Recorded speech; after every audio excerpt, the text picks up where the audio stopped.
তো ডিফারেন্সিয়েশন আর ইন্টিগ্রেশনের বেসিক সূত্রের পার্থক্য হচ্ছে ডিফারেন্সিয়েশনে ডিএক্স দ্বারা প্রকাশ করা হয় আর ইন্টিগ্রেশনকে এটা দ্বারা প্রকাশ করা হয়।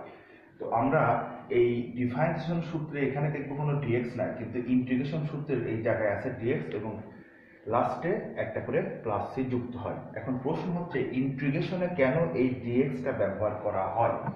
আমরা যেহেতু জানি যে ডিফারেন্সিয়েশন কি করে, অনেক বড় একটা বস্তুকে ক্ষুদ্র ক্ষুদ্র বিভিন্ন অংশে কিংবা একটা বড় গাণিতিক ক্যালকুলেশনকে ক্ষুদ্র ক্ষুদ্র বিভিন্ন অংশে বিভক্ত করে, আর ইন্টিগ্রেশন হচ্ছে অনেকগুলো ক্ষুদ্র ক্ষুদ্র বিষয় থেকে একটা বড় বিষয়ে রূপান্তরিত করে, সেটা গাণিতিক ক্যালকুলাসই হোক কিংবা যে কোনো রকম অন্য কোনো গণিতের ক্ষেত্রেই হোক।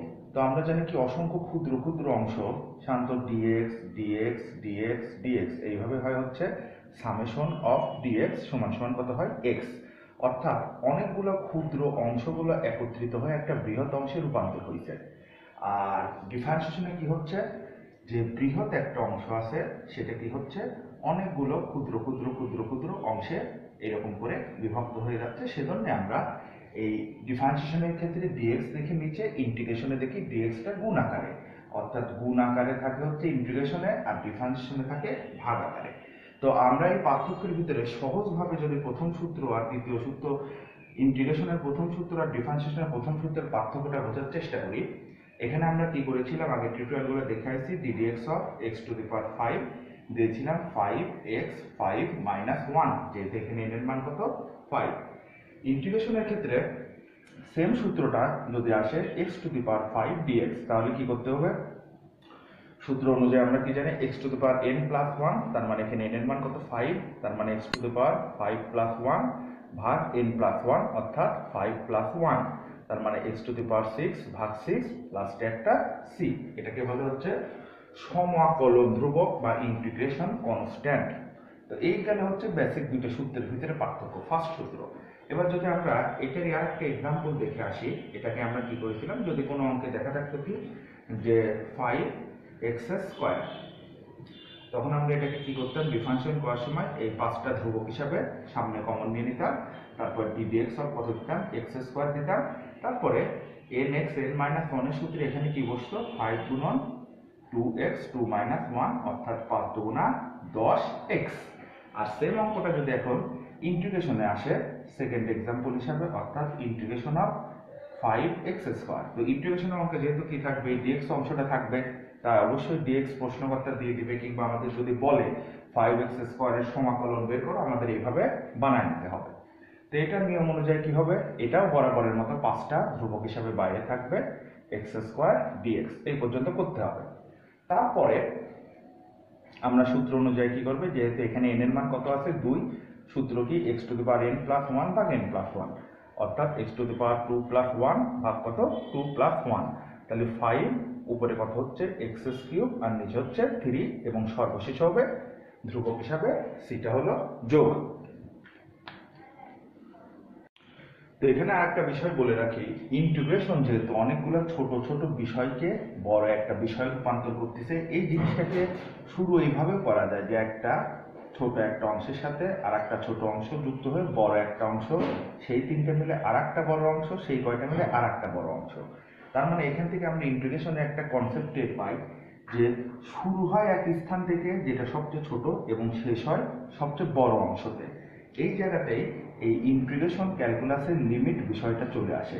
এই লিমিটটা দুই অংশে বিভক্ত থাকে, একটা হচ্ছে আপার লিমিট আর একটা হলো লোয়ার লিমিট। তো আপার লিমিট আর লোয়ার লিমিট বিষয়টা কি, তার মানে আমরা যদি এরকম ইন্টিগ্রেশন চিহ্ন দেই, তার মানে এখানে লোয়ার লিমিট কত ছোট্ট একটা অংশ আর আপার লিমিট কত বড় একটা অংশ। আর আমাদের ক্যালকুলাসটার সূত্র কি ছিল x to the power n dx। তো এইভাবে আপার লিমিট আর লোয়ার লিমিটটা আমাদের বসানোটা একটু মাথায় রাখতে হবে, লোয়ার বসে নিচে আর আপার বসে উপরে। যেরকম এই সিম্পল এই সূত্রটা যদি আমরা একটা লিমিটের অঙ্ক করে আসি, যে কত এক্সাম্পল হিসাবে এখানে দেওয়া থাকলো 2 3, আর অঙ্কটা হলো হচ্ছে x স্কয়ার dx। তো আমরা এটাকে ইন্টিগ্রেশন কেন বলবো, কারণ আমার এই চিহ্ন আছে এবং এই ক্ষুদ্র অংশ dx আছে, ক্ষুদ্র অংশকে বড় অংশ x হিসাবে প্রকাশ করবে। তো এখানে lower limit to upper limit 3। তো প্রথমে আগে আমরা এই নিয়মে অর্থাৎ সূত্র দেখে আমরা এটাকে আগে ভেঙে নেব। তো এখানে n এর মান কত 2, তার মানে সূত্র অনুযায়ী x to the power 2 plus 1 ভাগ 2 প্লাস 1, তো বসাই 2 প্লাস 1 ভাগ 2 প্লাস 1। এইরকম অঙ্কটা করার পরে এই জায়গায় আসবে হচ্ছে থার্ড ব্র্যাকেট। থার্ড ব্র্যাকেট দিয়ে লোয়ার লিমিটের মতো লোয়ার লিমিট, নিচে বসবে 2, আপার লিমিটের মতো আপার লিমিট, উপরে বসবে 3। তারপরে x টু দি পাওয়ার কত হবে 2 যোগ 1 3, আর 2 যোগ 1 কত 3।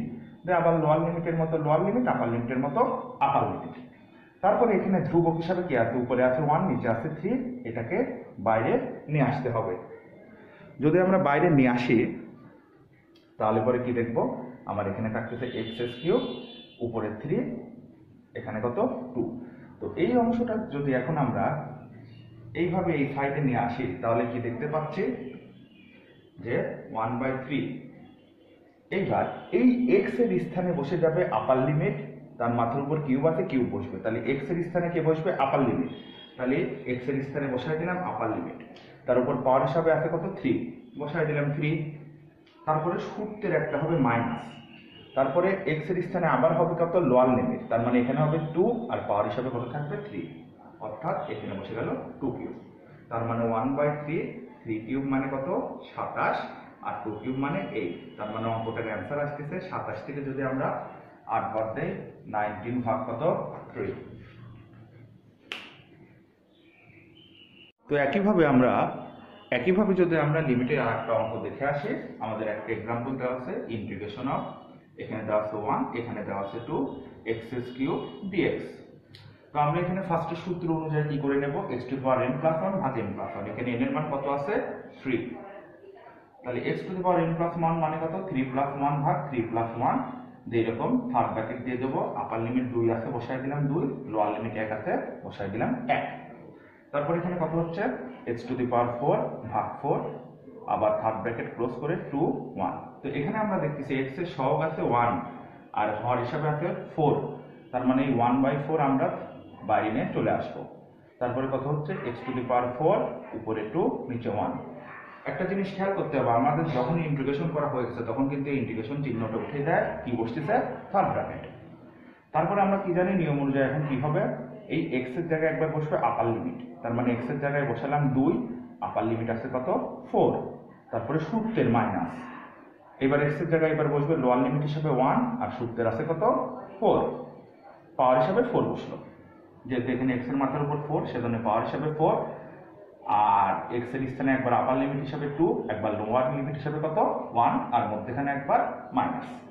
তাহলে যদি এখন হিসাব করি 2 টু দি পাওয়ার 4 মানে কত 16 মাইনাস 1, তার মানে 15 ভাগ 4। তো এটা হচ্ছে ইন্টিগ্রেশনের মান। তো ইন্টিগ্রেশনের মান জাতীয় অঙ্ক সাধারণত এইভাবে করতে হয়।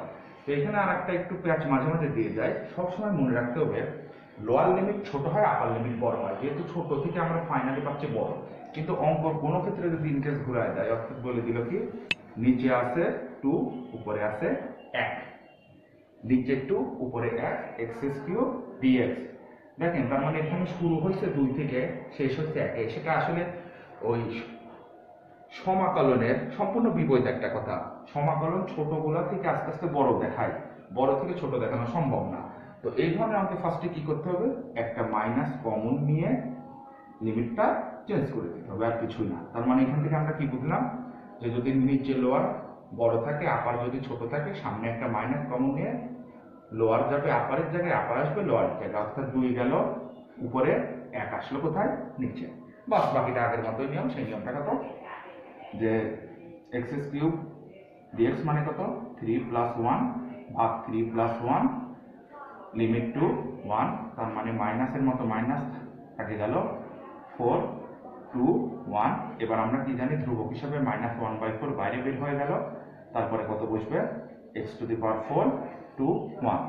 তারপরে লাইন যদি আমরা খেয়াল করি 1/4 হিসাবে বাইরে আসলো। এবার কি বলবো, x এর জায়গায় একবার আপার লিমিট অর্থাৎ 2 টু দি পাওয়ার 4, সূত্রের মাইনাস x এর জায়গায় এবার একটা লোয়ার লিমিট 1 টু দি পাওয়ার 4। তাহলে ক্যালকুলেশন করলে কত হয় -1 two the power 4, 2 two the পাওয়ার 4 মানে 16 মাইনাস 1, তার মানে -15 ভাগ 4।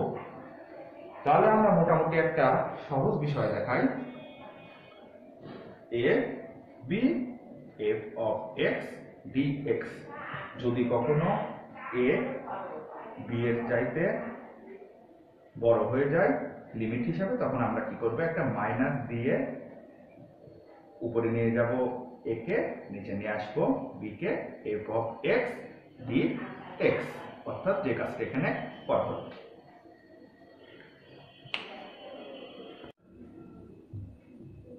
তো এখন আমি ইন্টিগ্রেশন আর ডিফারেন্সিয়েশনের আর একটা পার্থক্য সূচক সূত্র নিয়ে আলোচনা করব। আমরা জানি ডিফারেন্সিয়েশন অর্থাৎ অন্তরীকরণ ddx অফ x মানে কত, ax ln x। যদি একটা এক্সাম্পল হিসেবে এগুলো আমরা আগে দেখাইছিলাম, যদি ddx of 10 two the power x থাকে তাহলে সেটা কত হয়, 10 two the power x ln 10।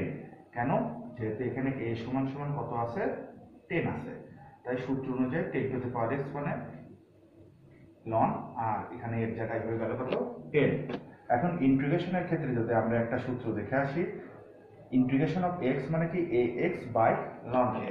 তাহলে যদি এখানে থাকতো 10 two the power x dx, তাহলে আমরা কত দিতাম, 10 two the power x ln 10। আর আমরা জানি ইন্টিগ্রেশনে সবসময় একটা করে ইন্টিগ্রেশন কনস্ট্যান্ট বসে, সেখানে বসলো প্লাস c। তো আমরা আর একটা সূত্র সম্পর্কে একটু পার্থক্য দেখে আসবো। সূত্রটা হচ্ছে, আমরা জানি ডিফারেন্সিয়েশন ddx অফ x মানে কত হয়, 1। আর ইন্টিগ্রেশনের ক্ষেত্রে যদি দেওয়া হয় ইন্টিগ্রেশন অফ dx মানে কত, x প্লাস c। দ্বিতীয় আর একটা সূত্র নিয়ে যদি আলোচনা করা হয়, সেই সূত্রটা হচ্ছে ddx of e two the power mx। এটা আমরা ডিফারেন্সিয়েশনের কত শিখেছিলাম, me mx। কিন্তু সেম সূত্রটা যদি এখন ইন্টিগ্রেশনের ক্ষেত্রে আসে, তাহলে integration of e two the power mx বলতে বোঝায় 1/m e two the power mx plus c। তাহলে যদি আমরা একটা এক্সাম্পল এটা দেখে আসি, সেটা হলো ddx of e two the power 7x। তখন আমরা যেন কি করতাম, 7x, যখন এখানে m সমান সমান কত থাকতো, 7। এখন সেটা যদি ইন্টিগ্রেশনের নিয়মে করতে যাই, অর্থাৎ ইন্টিগ্রেশনে যদি দেওয়া থাকে e two the power 7x dx, তাহলে এখানে m এর মান কত, 7। সুতরাং সূত্র অনুযায়ী 1/m মানে কত হবে, 1/7 e two the power mx মানে কত, 7x প্লাস c।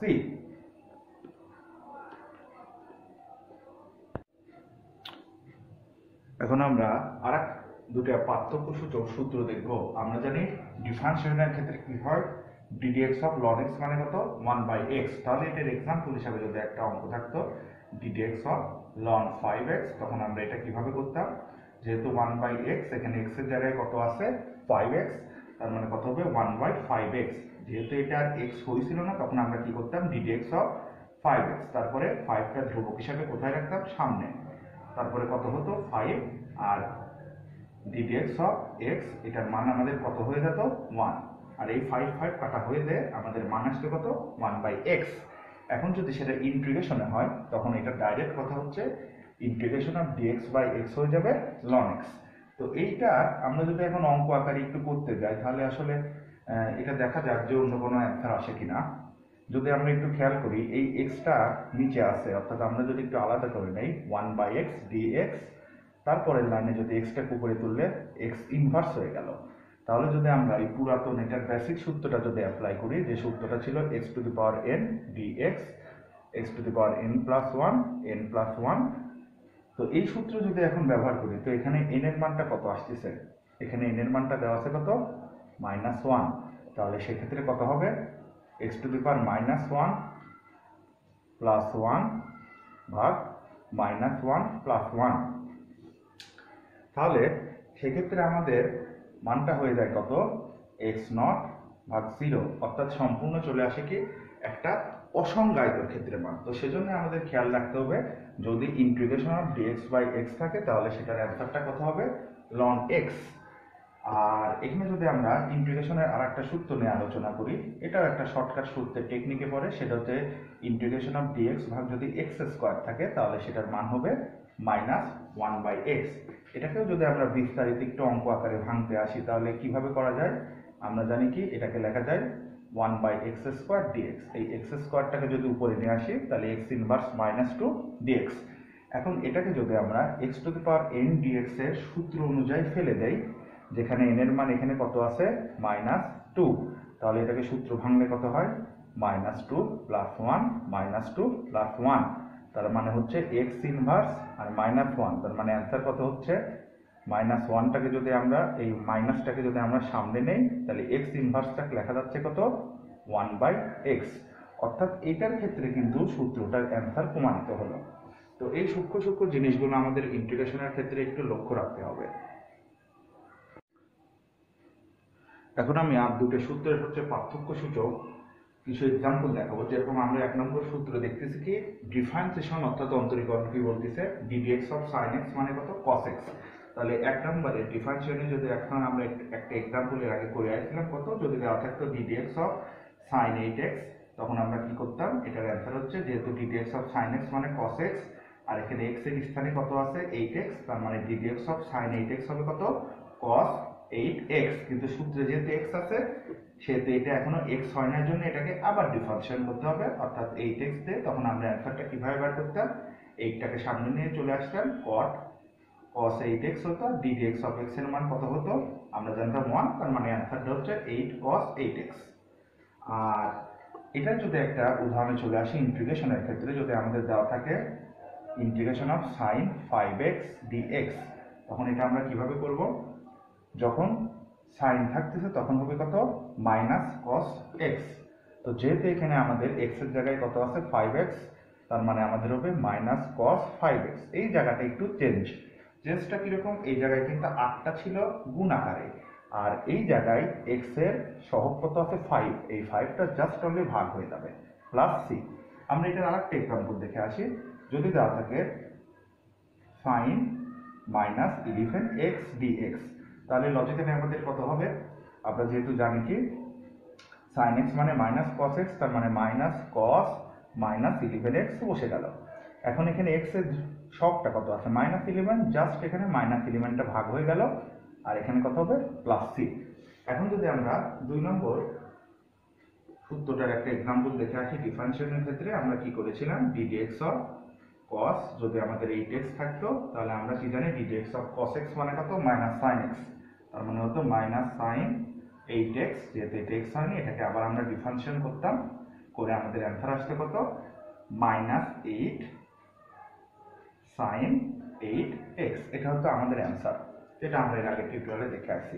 আর সেম অঙ্কটা যদি ইন্টিগ্রেশনের ক্ষেত্রে দিত, অর্থাৎ এটার ক্ষেত্রে আমি দেখাচ্ছি, অর্থাৎ ইন্টিগ্রেশন অফ cos dx এর সূত্র যদি দেওয়া থাকতো integration of cos 8x dx, তখন আমরা কি করতাম, যেহেতু cos x dx মানে কত sin x, তখন আমাদের অ্যান্সারটা হতো sin, আর x এর স্থানে কত আছে 8x, সেজন্য হতো 8x। তো বরাবরের মাত্র ইন্টিগ্রেশনে কি হতো, আমরা জানি x এর যেটা সহগ সেটা ভাগাকারে জাস্ট নিচে বসে যাবে, এতে বসে গেল প্লাস c। অর্থাৎ এখান থেকে আমরা যেটা বুঝতে পারলাম যে ডিফারেন্সিয়েশনে এই x এর যেটা সহগ হিসাবে থাকবে সেটা গুণ আকারে অ্যান্সারে আসবে, আর ইন্টিগ্রেশনে x এর যেটা সহগ আকারে আসবে সেটা জাস্ট খালি ভাগ হিসাবে অ্যান্সারে আসবে। তো এটা একটু ভালো করে লক্ষ্য রাখতে হবে, সেটা হচ্ছে এখানে একটা সূত্র যেটা ডিফারেন্সিয়েশন একটা করতে পারে, ইন্টিগ্রেশন সেটা দুই অংশকেই ভাঙতে পারে। যেরকম আমরা যদি দেখি ddx অফ tan x মানে কত sec স্কয়ার x, ইন্টিগ্রেশন কি করতেছে এই অ্যান্সার যেটা sec স্কয়ার x সেটাকেও ইন্টিগ্রেট করতেছে, আবার যেটা দেওয়া আছে tan x সেটাকেও কিন্তু ইন্টিগ্রেট করতে পারে। অর্থাৎ ddx of tan x differentiation বলতেছে শুধু sec স্কয়ার x, আর ইন্টিগ্রেশন বলতেছে sec স্কয়ার x dx মানে কত tan x, আবার ইন্টিগ্রেশন কি বলতেছে ইন্টিগ্রেশন অফ tan x মানে ln of sec x। তাহলে 1 নম্বরে যদি আমরা ডিফারেন্সিয়েশনের ক্ষেত্রে একটা এক্সাম্পল দেখে আসি, সেটা কি ddx অফ দেওয়া থাকলে কত tan 5x, তাহলে এটার অ্যান্সার জানো কত হতো sec স্কয়ার 5x। তো যেহেতু এটা এখনো x হয়নি সেহেতু এটা আমরা আবার ডিফারেন্সিয়েট করতাম কিভাবে ddx অফ 5x, ফলাফল স্বরূপ আমাদের অ্যান্সার আসতো 5 sec স্কয়ার 5x। কিন্তু এবার যদি এটাকে ইন্টিগ্রেশনে নিয়ে যাওয়া হয়, অর্থাৎ ইন্টিগ্রেশন অফ যদি থাকে sec স্কয়ার 5x dx, তাহলে সেক্ষেত্রে অ্যান্সারটা কত হবে, সূত্র বলতেছে tan x, তার মানে আমরা সূত্র অনুযায়ী বসাবো tan, এখানে x যেহেতু 5x আছে তার মানে 5, আর ইন্টিগ্রেশনের সাধারণ নিয়ম অনুযায়ী x এর সাথে যে সহগটা থাকে সেটা এখানে ভাগ হিসাবে বসে যাবে এবং শেষে একটা c বসে যাবে। যেহেতু x এর সহগ 5 আছে তার মানে এখানে ভাগ হিসাবে 5 বসলো। একইভাবে যদি বলা যায় যে ইন্টিগ্রেশন অফ tan 5x কত, তাহলে সেক্ষেত্রে অ্যান্সারটা কত হবে, সূত্র বলছে ln of sec x, তার মানে আমরা বসাবো ln of sec x এর বদলে যেহেতু 5x আছে বসাবো 5x। আচ্ছা হলো, আবার যেহেতু আমরা দেখতেছি x এর সহগ হিসাবে কত আছে 5 আছে, সেটা ভাগ হিসাবে কত বসে যাবে 5 প্লাস c।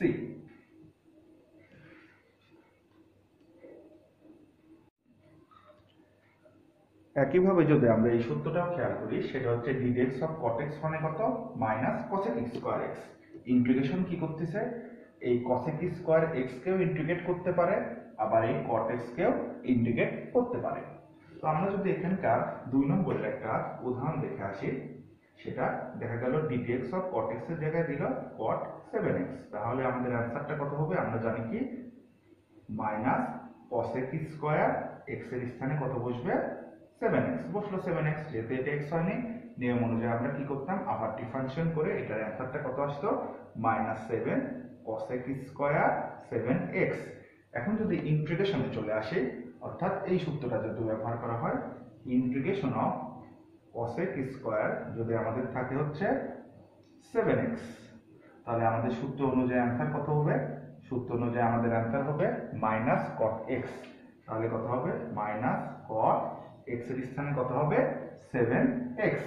তো আমরা যেহেতু জানি ইন্টিগ্রেশনে যেটা x এর সহগ থাকবে সেটা ভাগ হয়ে যাবে, তার মানে ভাগ 7 প্লাস c। ইভেন অঙ্কটা যদি আবার এইরকম থাকে, যদি cot কে ধরে, অর্থাৎ দেওয়া থাকলো cot 7x dx, সেক্ষেত্রে আমাদের অ্যান্সারটা কত হবে ln of sin x, তার মানে বসাবো ln of sin x এর জায়গায় কত আছে 7x, বসায় দেওয়া হলো 7x। আর যেহেতু আমরা জানি x এর সহগ যেটা থাকে সেটা ভাগ হয়ে যায়, সেহেতু 7টা হয়ে গেল ভাগ। তবে একটা জিনিস খেয়াল রাখতে হবে, সেটা হচ্ছে আমাদের অঙ্কে কিন্তু অবশ্যই এই মডুলাস চিহ্নটা ব্যবহার করতে হবে, অর্থাৎ প্রতি ক্ষেত্রে আমাদের যখন ফাইনালে অঙ্কটা হয়ে যাবে তখন আমরা এগুলাকে কি ব্যবহার করব, মডুলাস। তো এখন আমি আর একটা সূত্র নিয়ে আলোচনা করব, সেটা হচ্ছে যদি দেওয়া থাকে ডিফারেন্সিয়েশনের ক্ষেত্রে ddx of sec x, তো এটার অ্যান্সার কত হয় sec x is to tan x।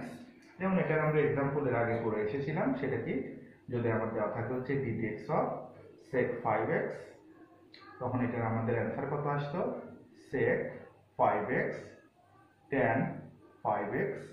আর যেহেতু এটা x হয় না, সেহেতু আমরা এটাকে আরেকবার ডিফারেন্সিয়েশন করে আমাদের ফাইনালি অ্যান্সার কত আসতো 5 sec 5x আর কত tan 5x। তো এখানে একটা প্রশ্ন হচ্ছে, যখন ডিফারেন্সিয়েশন থেকে আমরা ইন্টিগ্রেশনে যাব, তো ইন্টিগ্রেশন কি করতেছে, এই sec x tan x কেও ইন্টিগ্রেট করতেছে, আবার এই sec x কেও ইন্টিগ্রেট করতেছে। তবে এই সূত্রে একটু প্যাচ হচ্ছে, এখানে কিন্তু একই sec x কে ইন্টিগ্রেট করলে দুই ধরনের মান আসতেছে। সমস্যা হচ্ছে এগুলো আমাদের বিভিন্ন অ্যাডমিশন টেস্টের যখন অপশন দেওয়া থাকে, আমরা যদি এই সূত্রটা শিখে যাই, মুখস্থ করে যাই, অপশনে কিন্তু আমরা এই ধরনের মান পাবো না, অপশনে এই ধরনের মানও পেতে পারি। তো সেজন্য আমাদের কি করতে হবে, ডিফারেন্সিয়েশনের সাথে এইভাবে ইন্টিগ্রেশনের সূত্রগুলো মুখস্থ করে নিতে হবে এবং পারস্পরিক পার্থক্যটা একবার মাথায় সেট আপ দিতে হবে। তো এখন আমরা এই সূত্রটা নিয়ে করি, যেটা হচ্ছে ডিফারেন্সিয়েশন করে যেটা পাইছিলাম ঠিক সেটাকে আবার ইন্টিগ্রেশন করে আবার এই sec x এর যে সূত্রটা আনতেছে সেটা। তো এটার एग्जांपल যদি দেখে আসি, তাহলে কি হচ্ছে, দেওয়া থাকলো integration of sec 5x tan 5x dx, তাহলে অ্যান্সার আমাদের কত হবে sec x, যেহেতু x এর জায়গায় এখানে কত আছে 5x, তার মানে অ্যান্সার হবে sec 5x। আর ইন্টিগ্রেশনের নিয়মে আমরা কি জানি, x এর সাথে যেটা সহগ থাকে সেটা কি হয়ে যায়, ভাগ হয়ে যায়, তার মানে sec 5x ভাগ 5 প্লাস c, এটা হচ্ছে অ্যান্সার। তো এখন যদি অঙ্কটা থাকতো এরকম sec 5x dx, তো আমরা সূত্র কি জানি, sec x dx এর সূত্র কি ln of sec x plus tan x। তাহলে এখানে আমাদের কত আছে, sec x x এর জায়গায় আছে 5x, তার মানে কত হবে sec 5x ভাগ 5 প্লাস tan 5x ভাগ 5, যেহেতু x এর সহগ ভাগ হয়ে যায় আমরা ভাগ বসালাম প্লাস c। এটাকে যদি আমরা আরেকটু সংক্ষিপ্ত করে লিখি, তাহলে কি লেখা যায় ln 5 লসাগু sec 5x plus tan 5x। তো এই ধরনের আমাদের অপশনে দেওয়া থাকতে পারে। আবার যদি আমরা এই অঙ্কটাই এবার এই রুলসে করতে যাই তাহলে কত হবে integration of sec 5x dx। তাহলে সূত্র অনুযায়ী কি লন, এই যে লন, তারপরে কত আছে মডুলাস tan π/4, π/4 কিন্তু এটা ধ্রুবক ফিক্সড, sec 5x থাকুক আর 100x থাকুক, প্লাস x এর জায়গায় কত আছে 5x, তার মানে বসবে 5x, সূত্রের কত আছে 2 বসলো 2, আর x এর সহগ হিসাবে কত আছে 5 আছে, সুতরাং এই 5টা কোথায় হয়ে যাবে এখানে 5 হিসাবে ভাগ হয়ে যাবে। তারপরে first bracket close modulus plus c। তাহলে এটাকে যদি আরেকটু গুছায় লিখতে যাই তাহলে কত হবে ln tan π/4 plus 5x by 10 plus c। এখন আমরা আরেকটা সিমিলার সূত্র নিয়ে আলোচনা করব, সেটা হচ্ছে ddx অফ cosec x মানে কি আমরা জানি minus cosec x is to cot x। এখন এটাকে যখন আমরা ইন্টিগ্রেশন করতে যাব দেখব কি এর বাম পাশকেও ইন্টিগ্রেশন করা যায়, ডান পাশকেও ইন্টিগ্রেশন করা যায়। আবার যখন এই বাম পাশকে ইন্টিগ্রেশন করা হয়, যখন ইন্টিগ্রেশন অফ cosec x আবার ইন্টিগ্রেশন অফ cosec x দুই ধরনের কিন্তু উত্তর আসে। তো এই জিনিসগুলো আজকে আমরা একটু উদাহরণের মাধ্যমে দেখব। যেরকম এটা যদি আমরা একটা एग्जांपल দেখি যে ddx অফ cosec 7x, তো এটার অ্যানসারটা কত হবে, যেহেতু আমরা জানি minus cosec x is to cot x, তার মানে কত হবে minus cosec 7x is to cot 7x। যেহেতু এটা সূত্রের মধ্যে এখন x হয়নি তাই এটাকে আবার ডিফারেন্সিয়েট করলে ddx অফ 7x করলে আমরা কি জানি minus 7 is to cosec 7x cot 7x। এই হচ্ছে আমাদের অ্যানসার আসে, কিসে আসে ডিফারেন্সিয়েশনে আসে। এখন যদি আমরা ইন্টিগ্রেশন করি, অর্থাৎ এ নিয়ম অনুযায়ী ইন্টিগ্রেশন অফ আমাদের অঙ্কটা দেওয়া আছে হচ্ছে cosec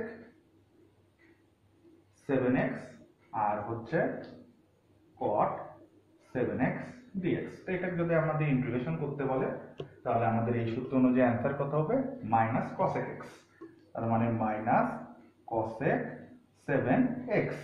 তো যেহেতু আমরা জানি এখানে x এর সহগ কত আছে 7, সুতরাং এই 7টা কি হয়ে যাবে নিচে ভাগ হয়ে যাবে প্লাস 3, এটা হচ্ছে অ্যানসার।